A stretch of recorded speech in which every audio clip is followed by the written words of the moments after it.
আর আসলে যদি আমরা দেখতে যাই যে ইসরায়েলরা যা করছে, এবং এটা শুধু আজকের জন্য না, এটা বহু আগে থেকেই তারা এটা করে আসছে, এবং অবশ্যই এটা একটা ক্রিমিনাল অফেন্স, এবং এটা হচ্ছে একটা ওয়ার ক্রাইম, যেটা হচ্ছে ইসরায়েলিরা শুরু থেকে করে আসছে। বিশেষ করে এটা জায়নবাদীরা হচ্ছে এই ধরনের কাজগুলো করে আছে, তারা হচ্ছে এই ধরনের অপরাধের সাথে জড়িত।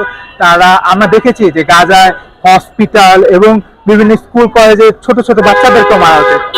কোন সাপেক্ষে তারা ওদেরকে হত্যা করছে? এটা তো কোনো, এটা একদম কোনো বেসলেস একটা জিনিস। কারণ হচ্ছে যে এখানে একটা যদি দেশের সাথে আপনাদের ল্যান্ড অকুপাই করছেন, কিন্তু কথা হচ্ছে আপনার ল্যান্ড অকুপাই তো করাটা কোনো নিয়ম নেই। আপনারা বলছেন এটা আপনাদের জায়গা, তাই বলে আপনারা ইনোসেন্ট বাচ্চাদের মানে এটা কিভাবে হয় না?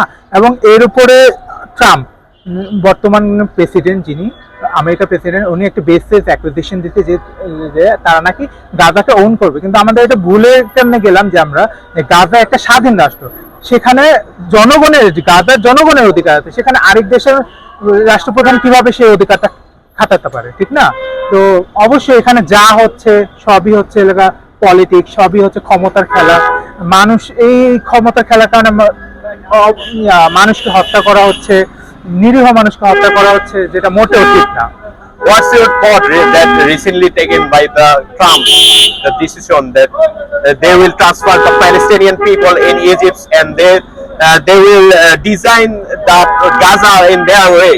What's your thought about that decision? Actually, as I said, that it is actually not right, because Gaza is an independent state, is a free state, and Donald Trump doesn't have any authority over that. Okay, so how can we let that happen?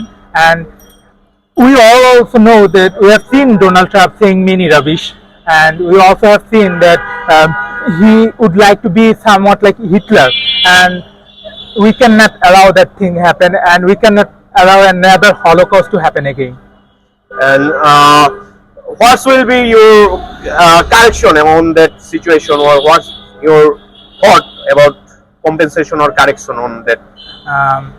Actually, at first we should not promote them or advocate them, because these countries who are such rich countries, they only use their science and knowledge to develop destructive weapons. Why would we advocate such country which develop such destructive weapons? Okay, we shouldn't